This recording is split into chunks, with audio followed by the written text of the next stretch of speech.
the art of economic development, the complex process, tonight will address the basic concepts, especially relevant to our city. And unfortunately, Dan's going to help with part of the presentation. The situation we're in is very similar to many suburban cities, where there's a transition from basically over-reliance on property tax to the need to diversify the revenue streams and move toward a position of being more self-sufficient. So that's kind of the dynamic here that we're trying to address in Des Moines. So there are a lot of definitions of economic development, but we're going to essentially say economic development is a series of actions taken to increase and enhance economic activity. These actions involve decisions made by the public sector and the private sector. Inside, we're going to talk about what they're in this, what the roles are, get a sense of it. And I have to say, really, we're going to just scratch the surface, but work some concepts that are important for all of this. So economic development also tends to be about job creation. And job creation is a mechanism to create wealth. Certain cities tend to provide housing and consumption opportunities, quality of life amenities. In our dynamic city, that's one reason why Business Park could ultimately create up to about 5,000 jobs. Well-paying jobs is so remarkably important to our process because it will create jobs, it will create wealth, it will create consumption, it will create demand for housing. So and all that will lead to amenities and hopefully quality of life improvement. So let's talk a little about the development process. So development is designed to change the status of specific land parcels, and it can involve development of what's called raw dirt. It can involve redevelopment. That's an area that's already developed and it changes its character. That's similar to some of the things happening in the downtown area. And it could be urban infill, where you've got some level of development happening in parcels that fall behind or not interest. So the parcels are kind of brought into the process and upgraded in terms of quality. Development can be specific to a single parcel or involve multiple parcels, and if it's multiple, that can involve some form of land assemblage. Can be tricky. You can talk to Microsoft about that in terms of people not willing to sell their land, people around it. And development can have minor impacts or significant impacts. And I think Dan will talk a little more about that. But you have to assess and mitigate environmental impacts or significant impacts are. So private sector development, what happens? How does it work? So a parcel of land and potential use are identified. And so typically this responds to market opportunity. It is a consumption-based opportunity. The proposed development is responding to current market demand in an underserved area. Anticipated future market demand, a change in market dynamic, for example, proposed light rail station location could spur anticipation benefits for certain types of development, or a change in income factors, higher incomes, more incomes, and that could be the dynamic with the business park for us. If it's a reduction-based development, then you look at other factors, which could be logistics. And that for us, and all this I'm trying to make these relevant to Des Moines, but for us that has to do with access to a seaport, rail, airport, market, location. What's going on with 24th and 28th extensions, going to get to CTAC, is going to provide a logistical advantage to the business park. The cost efficiencies right now, land is relatively less expensive. For our area, there's other portions of Puget Sound, especially Bellevue, Seattle, and other areas. There could be cluster advantages, meaning businesses start feeding on each other of a similar type and start benefiting, you start getting growth and research and abundance happening through complementary, integrated kind of development. That's pretty much the story of what happened in Silicon Valley.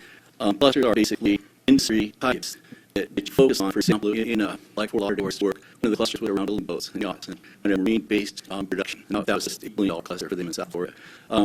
They say there's presence of research enhancements relative to clusters, and that would be, down in Silicon Valley, you had Stanford, UC Berkeley, and the Linear Accelerator, and a bunch of other scientific research type institutions that were feeding the tech industry. And so that was sort of a symbiotic relationship, was incredible for that area. And the other thing that's important is that Washington, we have a competitive advantage in this, but we maintain it as to workforce and availability of skilled employees. And that's the dynamic we're facing right now in terms of development of business park. And how can we help that process? We can't control it. We can't really contribute to it. But I think that our former mayor, current council member, was very interested in how we can help facilitate workforce development for some of the businesses that are coming into the area. So development, private sector, other key factors have to do with finance. How do these things get paid for? So you need capital to do investment. And once you have capital, then you need to do a couple of things. You need to do what are called soft costs. Those are all the costs prior to actually doing training or consultants that you hire, kind of engineering, kind of design work prior to anything actually being built. And that can be significant. Those are typically, 10%, 15% of development. And then also hard costs. That's now you're starting construction. So you need, construction equipment, you need materials, you need labor, and all of that. Those are your hard costs. So after you say, here's what we're going to do, and then go about doing it, those are hard costs. All it has to be financed in some manner. Because it's going to cost a lot of money. So one thing for development is there's a lot of cost up front before your revenue is generated. So what that translates to is somebody taking risk that the thing's going to work. And we want as much assurance as possible that risk will not materialize and they'll make money. Okay? That's on the private sector. So what are risk factors? So you have uncertainty, right? Market could collapse. Public sector could do something when it comes to that. You could be undercapitalized. In other words, you got a $10 million loan project, got $15 million, and nobody's going to cover the difference. And that's the worst case scenario. The worst thing we want to avoid is for a development to start and stop. It's better for a non-average to start it than to go belly up, because now you got to take pieces and it's complicated. Now I had to do that once the foundation's already in the ground. Now what do you do? So you take it out, do whatever you can. So you could be another risk is macroeconomic exogenous shock, as we say in economics. And that means a shock outside, a disruption outside of your control. So it's external, okay? That's what happened in 2008 when a global kind of debt markets over-leveraged real estate. And so that was an exogenous shock, an external shock. If you were doing some building and all of a sudden all the demand's drying up and people lose their jobs and the housing market collapses, you're doing multifamily housing or single-family housing development, you could be affected by something completely outside of your control. So you have to take into consideration the risk of an external factor. And then changing interest rates, that's the U.S. Federal Reserve controls interest rates. If they decide that the economy is heating up, they'll raise interest rates. That's going to constrain access to finance. We've had the opposite, very low-cost money to try and spur investment development, which has happened. Another risk factor is action. I did put it in capital to imply anything, just to draw attention to actions that to knowledge of the public sector. that can be a risk if you're trying to do something complicated, and we'll talk about that later with the FAA facility. If you're trying to do something complicated and you don't know how to do it, that could be a risk factor from the public side. I see Councilman Renee on his head. So it's important to remember that development, unless there's some very specific value for public policy, they're trying to accomplish a specific thing that actually is in line with the market, where the market's on. Developers generally, they'll be polite about this, they care less, they don't care about politics, they're only interested in what advantage will the market generate for them in this specific situation. Okay, so I think this is the last one, prosecutor. So then, so in the beginning, due diligence, and Dan will tell you about that we know right what dealing with a developer or investor, whether we're dealing with somebody sophisticated that comes to the city hall early to ask questions, or we're dealing with somebody who's less sophisticated and comes late or doesn't come at all, and they buy land and they're disappointed. So what happens with due diligence is it's a mechanism to evaluate risk and reward proposition over post-development project. So we want to know what's the risk, what's the reward, how do those two balance, what's the likelihood, what they want is the highest likelihood to get the reward, and the least likelihood to get the risk to materialize. So it's balance to them. So one of the first things to do before they buy land, hopefully, is they come talk to us about the zoning, about the process, and about what other type of businesses we know about, what's the infrastructure and improvements will happen over time. So once they decide they want to do a contract, there are a couple things to happen. They can put soft money forward. And what that does is it sort of reserves the exclusive right to negotiate on a property over time. So that's called soft money. You can put out earnest money, which means I'm sincerely interested and willing to pay you for the right to take it off the market to help you figure out if I want to develop it. Or then eventually the money goes hard, that's what we said.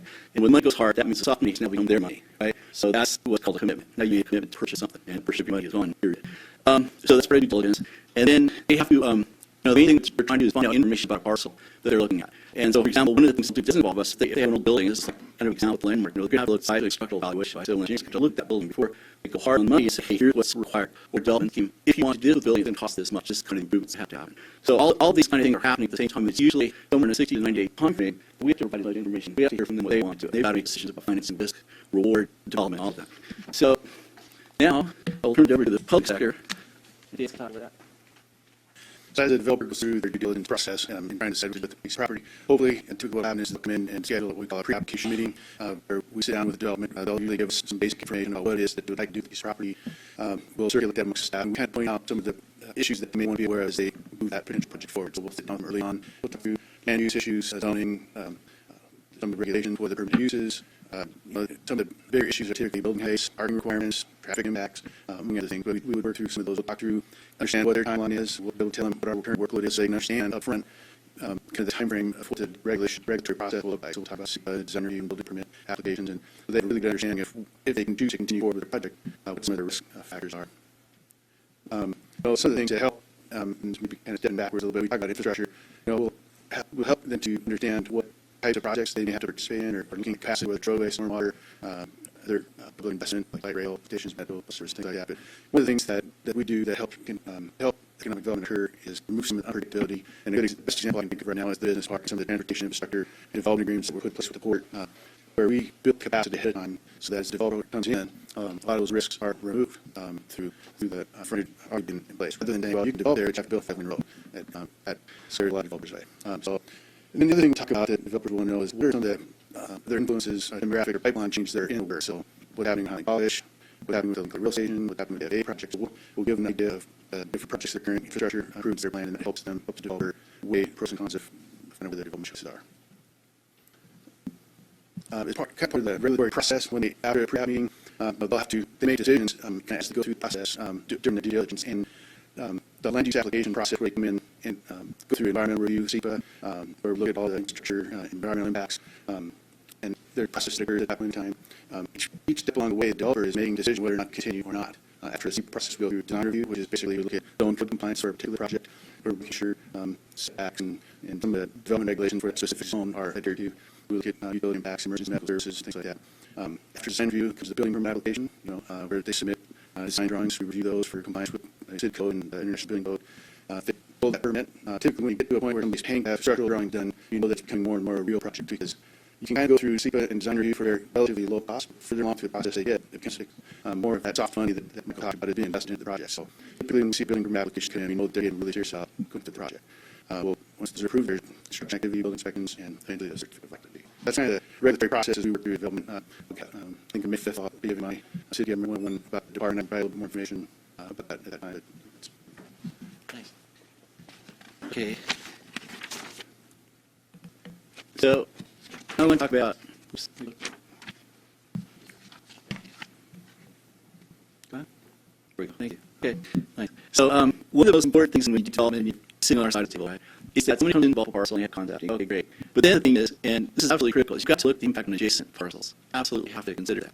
And you want to look at, I mean, what's going to happen is they're not a sense of being landlocked, because people are entitled to access, but what are the impacts going to occur on a parcel next door, or it's in the middle of something, all four parcels that surround it, and what's the development pattern going to look like? And we have to be careful, because again, the goal is to make sure that things are successful, right? Because as I said, we literally cannot afford a cost of failure. We can't afford the cost of failure because we don't have a ton of land, so we don't have to experiment. And secondly, it's a hassle, and it's going to slow down everything, and it's going to cost us money to kind of rehabilitate it to the point where it's developable again. So keeping adjacent parcels and impacts for this is pretty important. The other thing is you have to look at local, regional, political dynamic, depending on the magnitude and type of development. There were a lot of cities in Puget Sound competed for the FAA building. And that had dramatic impacts for us and dramatic impact for other people that didn't get it and/or that lost it. So you kind of look at that. And I think Tony would say, I can't remember a developer that ever came in that didn't ask us, what would council think about this, right? So we always say, we can't speak for council, however. And also, something that's really been a positive, I think the willingness of council and our leadership to do this, but there are many times we've asked either Mayor Kaplan or Mayor Pina, council members to come into meetings with developers on a preliminary basis, just meet them and say, hey, we're available to listen to what you want to do, and if you want to proceed, we're going to be there. And that's just a really powerful message, and many cities don't make that kind of effort, and we do. I think that's clearly to our credit. Okay, so let's see, capacity city to respond to development opportunities.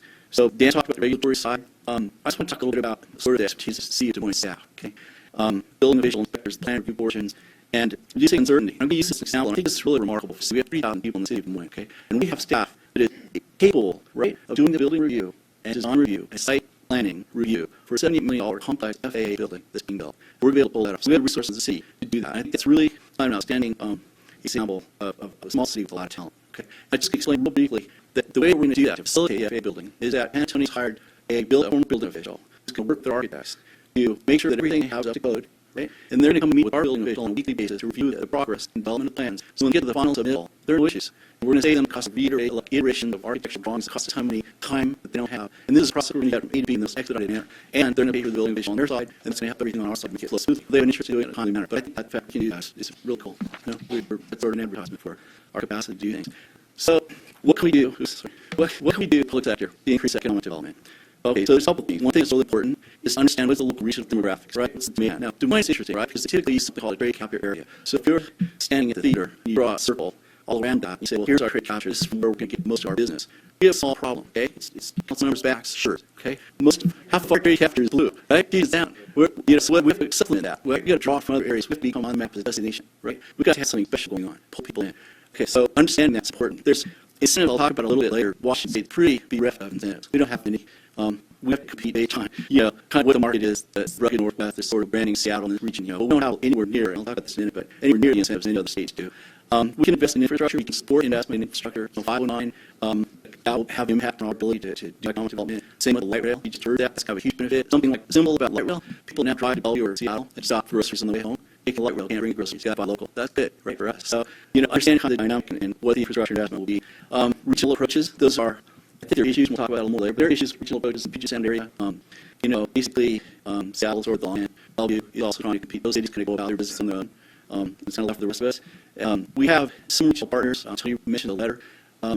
Seattle County Economic Development Council, we're a member of that. They support what we're doing. They're called what's called an ADO, or Associated Development Organization. We get a portion of the money from Commerce Department. The rest they have to raise themselves to be effective. One of the things they did is they prepared and released the press release on Green Corps. And that was awesome because it's a very careful kind of approach to it. Make sure all the quotes they got from people were accurate. And then they released it to their 15,000 database recipients of press releases. We probably would put it out to 2 dozen or something. So we got the word out. We got a lot of response from it. And that's a good relationship. Department of Commerce is responsible at the state level to foster economic development. Say a lot about that. Soundside Alliance is a group of cities around the airport who have come together to try and encourage South County regional growth, so we're a member of that. And Challenge Seattle is a new organization. Governor Gregoire is working with 17 of the largest CEOs in Puget Sound to come up with a coordinated strategy to recruit business into this area.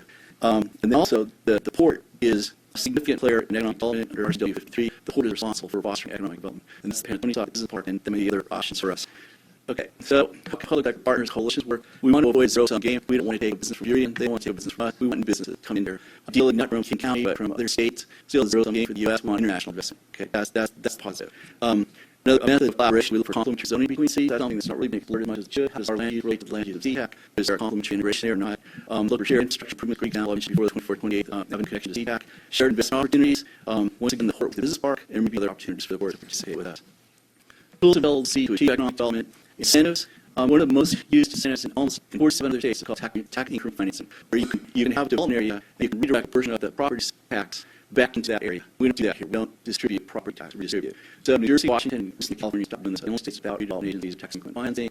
Washington State tried something called LIFT, which is very modest sales tax increment finance. Problem is that it won't be done until you can guarantee revenue stream, keep guaranteed revenue stream until you get money. So from the private side, that's been questionable. Multifamily tax credit, seeing this at that, we blended up in the package. Local options to try and incentivize things. We had a relaxation of the standards. That's something. We have a relaxation of parking requirements downtown for commercial development. That's something. And we have a few other state options, tax credits, large corporations, and so forth that don't affect us. We can accomplish economic development through land use decisions and zoning, increase productivity of existing commercially designated land by raising densities, increase multifamily residential densities, allow for increased building height. It's not a whole lot of other tools. That's kind of what we got. The success of the Beer and Seascape City Council needed that 10-foot height increase, right? And there was an effective date. Both of those properties were there 1 minute after 8 on the effective date, had their completed applications, so mid paid for.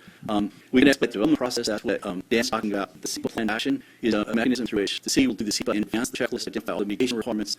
The developer comes in, if they're within the zoning, they're one of the permitted uses. We hand them, here's your mitigation, they don't have to do SEPA on their own. That's like a front-loaded benefit to developers, and it's a tool available to us. Expedited design review, issuance permits, and that's going to become an issue because there's a lot of activity happening right now. So we'll see how this can play out next year. That's going to be interesting to see. It's going to be busy, right? But you're really busy with what's going on. So tools available to look at synergy, integrate development patterns. We know more about what's happening around development than other people in the city, including developers. So they come to us and say, look, like, here's something that's going on. You know, you want to locate downtown, what's out of the theater, how can you play out with that, what's the synergy, what's the relationship. So we're good at matching development opportunity or finds opportunity with parcels. We've done that quite a bit. It allows us to kind of be aware of other potential development interests in areas. People call me, I can talk to them, here's what's going on, here's opportunities. And then, we're working all the time on maximize benefits to the state employment, retail opportunities, housing, quality of life, amenities, all those things come out doing economic development. Well, branding, marketing, another tool we have, one of the things that I've been here a year and a half, and you can see it evolving, is we have a story that we can tell. And it takes how does that story emphasize competitive advantage? Why would somebody want to be here, right? It's one word, arena. I mean, what we have that's special, makes us different, in a good way. People make me special, not negative, nothing. But the idea is that, what's our story? What's compelling? Business park compelling, a hotel is compelling, landmark compelling, the potential of downtown, theater, marina, there's a whole bunch of stuff. What's going on at Hotline Place? Opportunities, transit-oriented development. These are all positive things. We be together, we have stories to tell about, see, this is why you should be here. You want to spread that story, and then you want to create from and add to it. The resources, branding, marketing, South Regional Tourism Authority, Remote Tourism in the Wind, TTAC, and Aquila, based on entry CTAC, of course, provides gateway to the Pacific Northwest, how to capitalize on the growth of passengers at CTAC. Communication is really important. I thought the mayor was interested the other day in suggesting that we have sort of an economic development response, a comprehensive response to questions. So we start putting out a unified message to everyone. It's useful for the council. Former Mayor Kaplan has provided a lot of writing in terms of economic development we can draw from. So we send a unified message across everything. Use city currents, council interactions, community understanding as to what's going on. And we can improve on that, I think, in the process of looking how to do that better. And then the last thing, the best tool for branding marketing your city is turning bird. People seeing things happen. That's cranes. I first came here, I would go to the Army Navy, just buy a crane and put it up.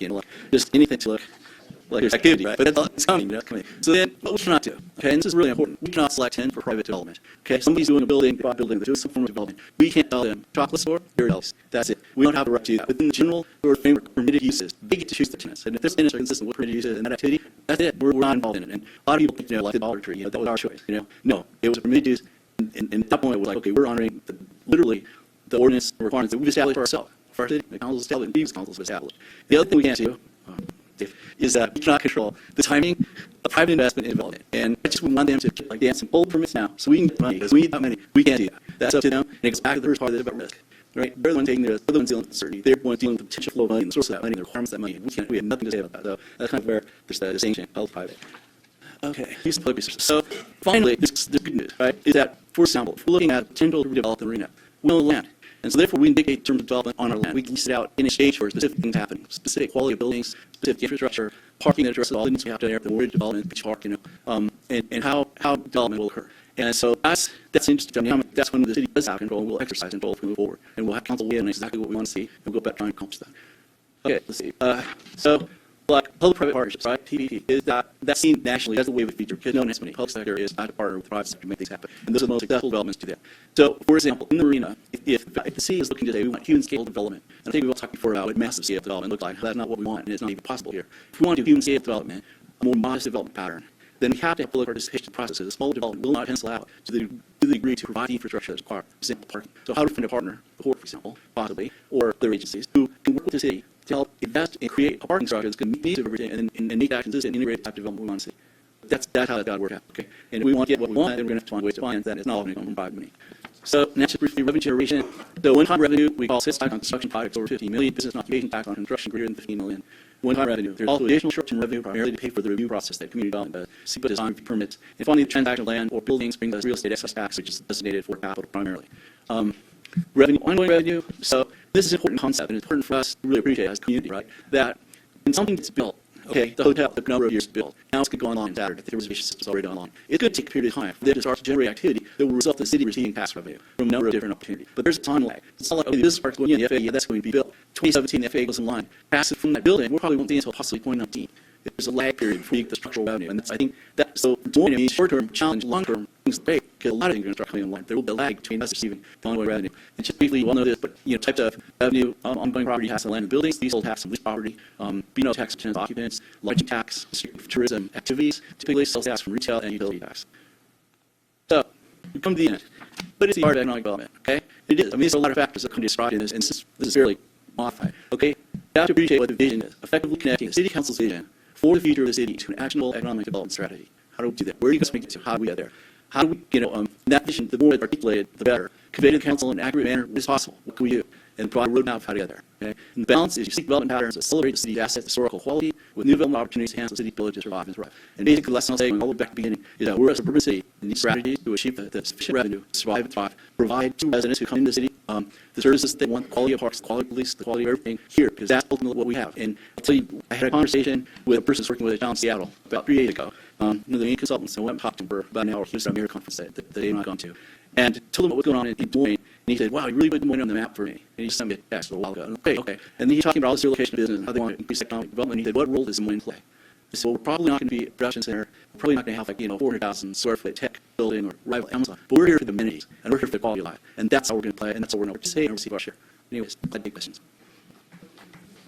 Well, cool. Yeah, thanks, Ivan. Yeah, this topic is fascinating. So thanks, I actually had a couple questions. And as a freshman council person, so first of all, I came into office such a thing, but I'm a council member in my state, and I make decisions about my city, and I'm coming to the root realization that there are bigger entities at play that have a lot to do with what I can and can't do. So on a state level, my first question, as a city, we want to grow, and economic development needs to grow, and anything that's healthy will grow, and I want a healthy city.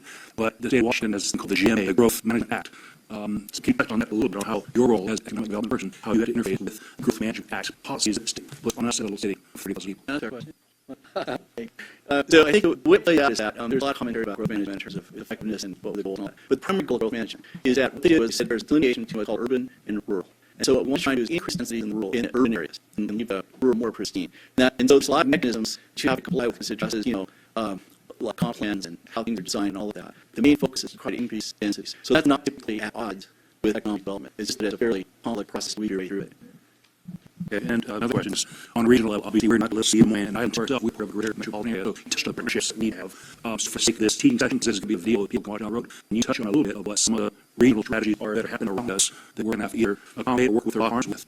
Commission, at least just 2, 3, 4 of those. So I think that's an issue. Right? Regional strategy is a problem. And I think Mayor Kaplan, when we were at Mayor's conference, they had people from Minnesota, Minneapolis, who were really driven by metrics. They had done a regional kind of urban strategy there. And they were highly accountable for that strategy. Okay, and I don't think we have a similar thing here in Seattle. So our regionality is interesting because I think it's driven more by, I think the light rail has done more to create regional consciousness among the cities. I'm not sure how that's going to play out on an economic development basis. I think one of the things that we started to look at, it came up, earlier in Kale's presentation, how light rail takes you out of Highland College, to transit development opportunities for Kent, for Des Moines, for Federal Way. How do we capture the value of that? And the regionality is born from the infrastructure more than by people sitting out at the table with designs about how do we partner. Because what's happening with that is a specific example. Everybody's boat rises.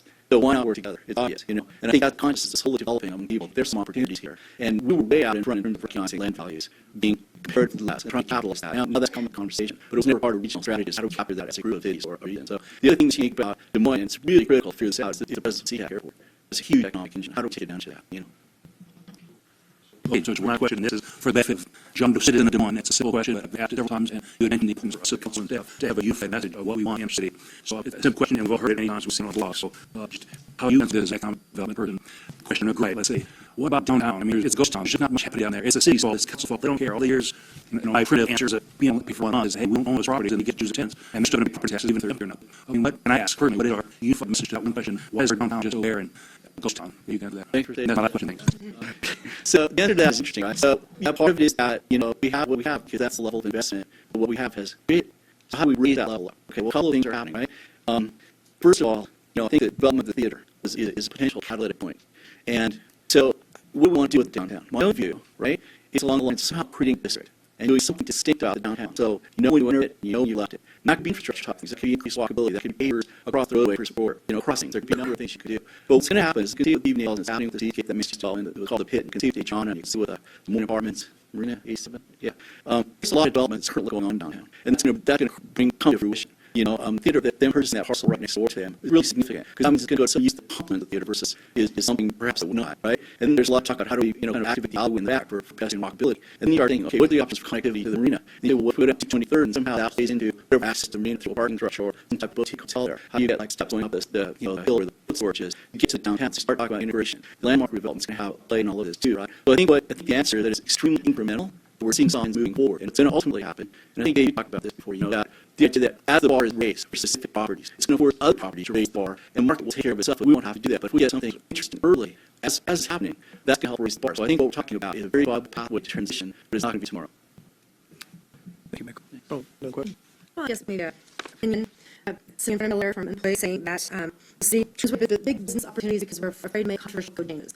So in your conversations with developers, is there anything that continues to come forward that council's policymakers we should be looking at proactively that would just the goal of building nice? Is there something that proactively the council that we're not doing that would be like for in housing? We looked at doing away with the requirement to do curb out or sidewalk if it was a certain if you're putting a home on, we made it easier to build new homes in the city. I'm in an effort to generate housing starts, which I'm seeing homes all over town. So I tell you my question from my retail development stance. What are we missing? Or is it just bad timing? I think that's a good question. I think the council's done a lot in terms of paying attention to something and trying to get it right. You never get it exactly right, but I think what's going to happen, and it's not so much function of the council, but retail is going to increase like crazy in the very short term, and that's going to be because of the business park and the FA. And so, and that'll generate its own, because all those people will talk to other people, and so it's going to start a snowball, and that's going to create more demand for retail, more interest at who's down here, and so those empty buildings are going to go away over time, So I don't know that there's any specific action except continue. I think one thing I've enjoyed about this council is I think very sensitive to the city. You're very, very proactive relative to moving forward. That's great stuff, right? So I would say that's kind of where we need to be. And people need to come here and know we have a council of leadership that are supportive of development done in an appropriate manner for what we want. And so I think we're good to go. And we'll request a rezone. But I don't know that it's in the public dynamic to make that happen. I think it's a function of, like I said earlier, more incomes, higher incomes, more people here, more residential development, downtown, those couple of developments will create more density, more demand. That's the mechanism, I think. Thank you. Okay, thank you very much. Good done. Okay, at this time, council will be going into executive session just as